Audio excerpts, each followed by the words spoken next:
Este livro, chamado Austeridade, Democracia e Autoritarismo, são artigos publicados na imprensa, no público, excetuando uma petição que organizámos no final de 2011, exatamente no meio da discussão do orçamento, quando começaram a vir as medidas que eram, por um lado, violavam os compromissos eleitorais anteriores, por outro lado, violavam o que estava escrito no memorando da Troika, e finalmente eram altamente assimétricas porque atingiam determinados grupos e poupavam outros. E esse é um dos pontos, porque eu acho que,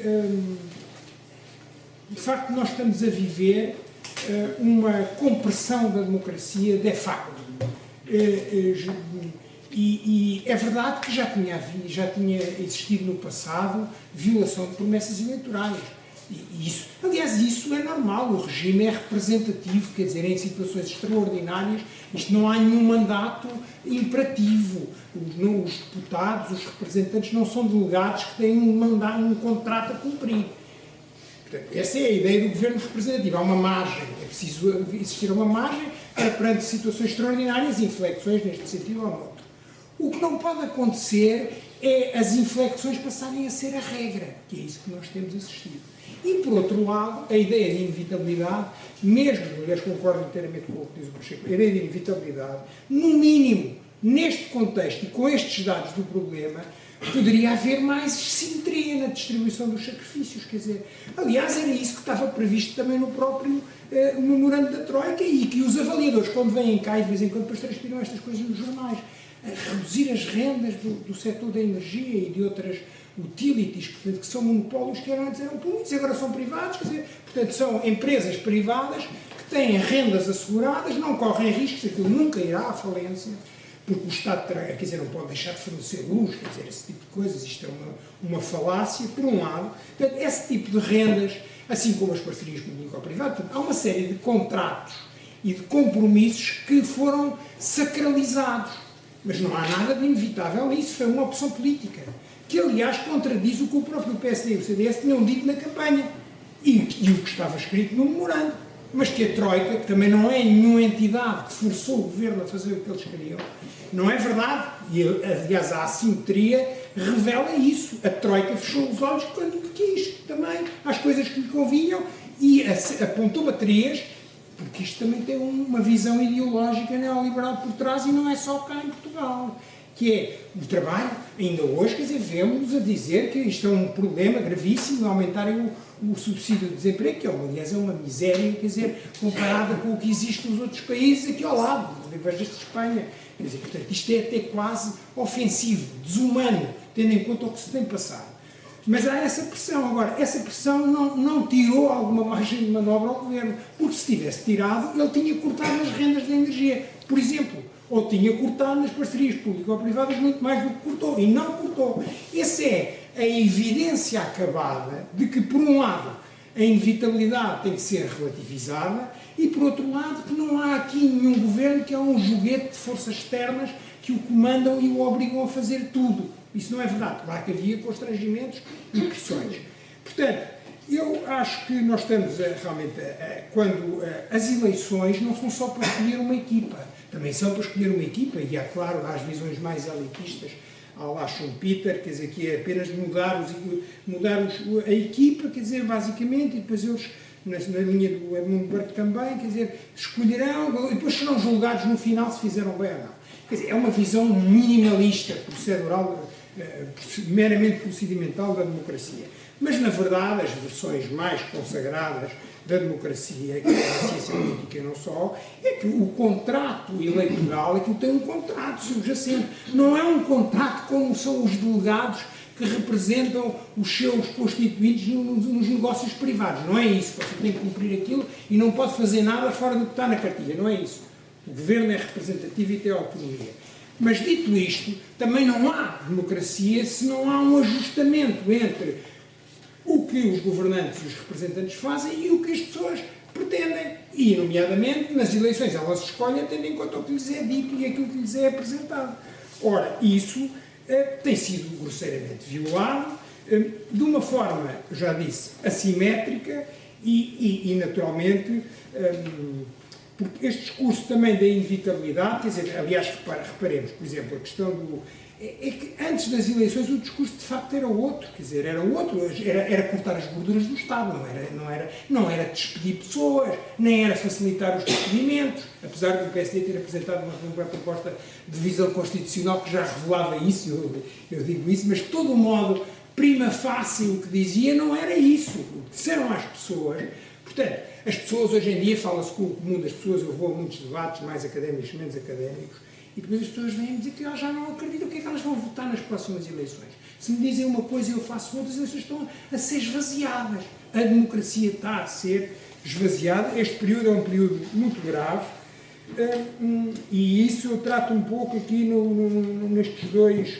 Este livro tem 4 capítulos. O capítulo da democracia sob a Troika e a governação austeritária, que são estes problemas da violação do contrato democrático, não é? Da ideia de que há um caderno de encargos, que são as propostas dos partidos nas eleições, e depois os representantes é suposto tentarem cumprir o que disseram aos eleitores.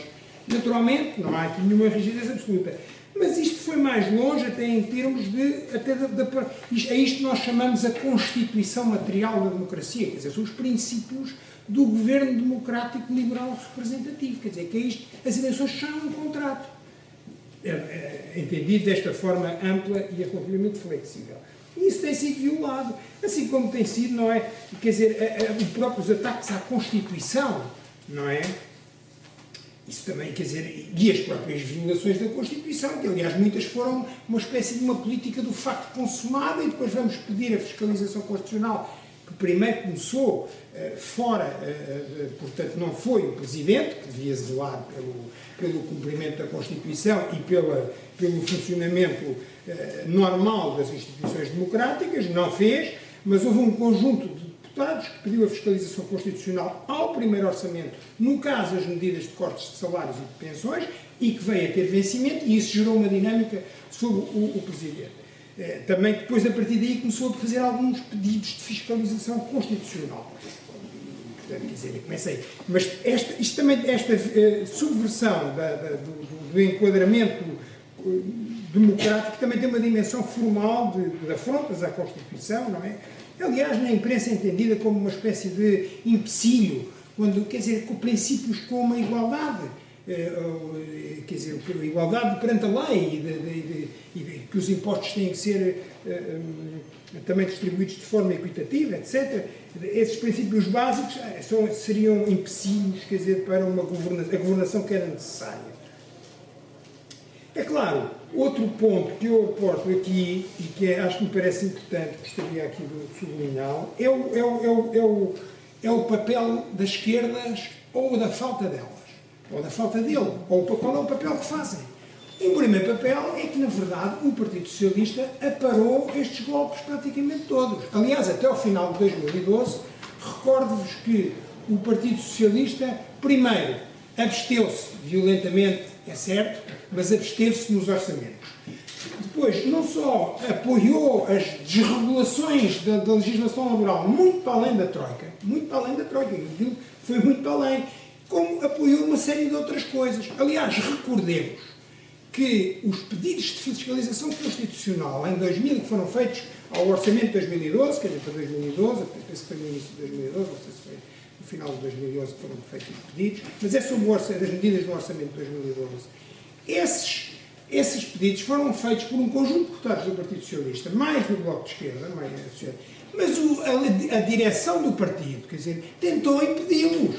Quer dizer, não é só aceitar, e recordemos o seguinte, também aí havia margem de manobra, porque eu recordo-me bem o que é que disse hoje a Sócrates, na altura, quer dizer, nós vamos agora cumprir um memorando, eu acho que, quer dizer, realmente foi forçado a ter um memorando. Depois apresentou as medidas que não estavam lá, que eram as boas, e não disse as outras. Tudo bem. Mas, de todo modo, de facto, a prática política foi muito para além do memorando. Mas uma coisa ele disse, que eu lembro-me muito bem, está gravado, é que não iria acompanhar a deriva além de Troika que o PSD se propunha fazer, embora não dizendo que ia fazer estas coisas. E, portanto, a direção do Partido Socialista podia ter aproveitado isso para divergir lá onde a governação se afastava do memorando da Troika.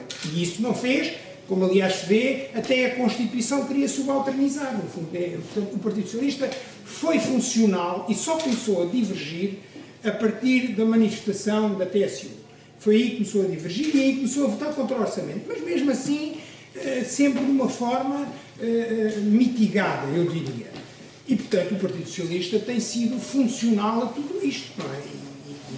E esse é o drama também disto tudo, não é? Em segundo lugar, eu acho que não é só o Partido Socialista, é a própria esquerda no seu conjunto e até a própria CGT, os seus sindicatos que são os mais combativos, os com mais base social, no fundo são funcionais a este status quo de domínio eterno da direita. Quer dizer, desde logo não querem assumir responsabilidade, é muito mais fácil dizer que se quer mudar tudo, mas não está disponível para fazer compromissos, que sabe-se que nunca se vai governar com 10% ou 15%. E, portanto, a esquerda e a incapacidade das esquerdas se entenderem para gerarem alternativas é funcional a este status quo, não é? E tem a ver com os consensos, quer dizer, também, e a necessidade dos consensos, etc. E de que há o arco da governabilidade, não é? Tem que ser sempre com estes, e o Partido Socialista tem que se dar com as pessoas respeitáveis, os partidos respeitáveis que são aqueles, e os outros fazem o seu serviço, nunca estão também disponíveis para falar uns com os outros, quer dizer, por isso não tenho dúvidas. Claro, a compressão da democracia que nós estamos a viver, seja na dimensão da Constituição material, seja na própria compressão da Constituição formal, a letra da Constituição, não é só um problema nosso, português, porque este problema que falou Pacheco Pereira, que é a montante, ou é o discurso que nos apresenta, só há um caminho, só há uma coisa a fazer, temos que ir, são as reformas, são aquelas coisas chamadas reformas, depois eu já vou falar sobre outra coisa, que é a corrupção da linguagem. As reformas têm que se fazer, tem que ser neste sentido, venha quem venha, aliás, foi como o Fernando Morrista, já tem a pauta, mas isto também não nos iludamos. Isto não é só em Portugal. Isto é o pior da Europa. A Europa, o rumo que a Europa está a seguir, está a comprimir a democracia, quer dizer, a sitiá-la. Isto é a Europa, que é a ideia também dos pactos, os pactos orçamentais, as cláusulas douradas, quer dizer, esta brincadeira toda, quer dizer assim, pá, vocês podem mudar, lá está, vocês podem mudar de equipa, e têm eleições para isso e tudo, mas a partitura tem que ser a mesma. Porque vocês gastaram muito dinheiro, não têm dinheiro, etc., essas coisas todas. Portanto, há um problema, eu abordo isso no quarto capítulo aqui deste livro, que é sobre a Europa e a política internacional, onde trato de outras coisas, também da questão do Kosovo, da questão do Médio Oriente, e trato de outros problemas. Aliás, eu acho que também há um problema, quer dizer, na Europa, a Europa, que é uma construção multiétnica, tem-se estado a estimular a construção de países que são etnicamente puros, como o Kosovo, esse tipo de coisas. Eles são multiétnicos, mas os outros têm, para se entenderem, têm que ser puros. Ali só pode haver albaneses, no outro só pode haver isto. Mas estas contradições, agora, abordo neste quarto capítulo. Agora, o problema, do ponto de vista da compressão da democracia, vem da Europa também. Vem da Europa uma pressão gigantesca para a convergência das políticas que, no limite, impede alternativas e impede escolhas, porque você não escolhe, o máximo que pode escolher é entre o Sr. A e o Sr. B, mas a governação tem que ser aquela. Isto está a liquidar a democracia e não é por acaso que cresce a direita radical, quer dizer, veja-se o que quer dizer, porque são os que contestam efetivamente o status quo europeu. A Marine Le Pen foi questionada quando a primeira vez, quando o Hollande perdeu as eleições locais, foi uma derrota já assim imediata. Perguntaram à Marine Le Pen, quer dizer, o que é que ela achava, se ele agora ia mudar de política. Eu acho que isto é intuitivo, pode-se concordar ou não, mas é verdade, é isto. E é intuitivo.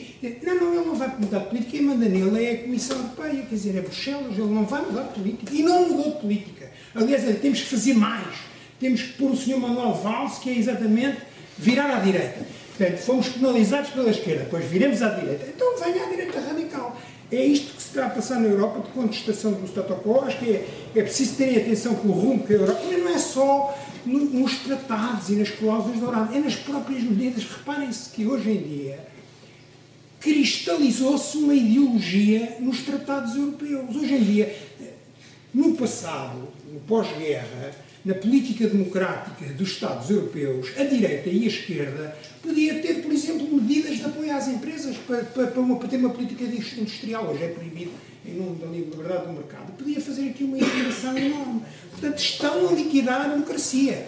Isto está a liquidar a democracia. Claro que a Europa era uma promessa generosa, até de domesticação da própria globalização neoliberal. Era uma promessa, mas entre a promessa e o que nós vivemos há um mundo de diferença. E, portanto, basicamente, as questões mais importantes são estas. Quer dizer, depois há aqui outra parte sobre a reforma das instituições, que eu acho que é uma coisa importante, mas não vai resolver estes problemas, porque isto não é um problema do sistema eleitoral, nem do sistema de governo. Isto não é um problema das instituições, aliás, porque reparem, na diversidade de instituições que há nos vários países europeus, é que esta crise que nós estamos a viver não é só aqui. Há em vários países, e do Sul e do Norte, quer dizer, dos assistidos e dos outros. Quer dizer, a França não é, nem é assistido, nem é das periferias, mas de todo modo está a viver uma crise também gravíssima, desde logo política. E, portanto, eu acho que a reforma das instituições políticas pode fazer uma diferença, pode ser importante, mas não vai resolver isto. Quer dizer, isso é ao lado. Isto é um problema, são problemas políticos, não são problemas institucionais. Uma última nota para terminar, que eu já devo estar também a violar o meu tempo, é o seguinte. Quer dizer, e isto depois transformou-se num embuste, que eu já não sei se as pessoas acreditam no que dizem, quer dizer, isto parece surreal. Que é a ideia, e é a ideia da corrupção da linguagem. Porque vocês vejam, olhemos para os resultados das políticas que nos prometem. Isto era porque é que nós também tivemos este período de austeridade? Era para fazer, pelo menos, iniciar uma correção, não é? Dos tais desequilíbrios, devemos muito ao estrangeiro. Bom, então nós, hoje temos muito mais dívida do que tínhamos em 2011. Mais o desvio médio em 2010, 2010, face à média da dívida pública na Europa era para aí 10, 20 pontos. Hoje é para aí 30 ou 40. Quer dizer, portanto, estamos muito piores. E nos outros indicadores todos idem. E depois assim, e temos mais dívida. Então, mas o que é que a gente faz? Violamos os compromissos com os eleitores. Algumas vezes violando a própria lei e a Constituição.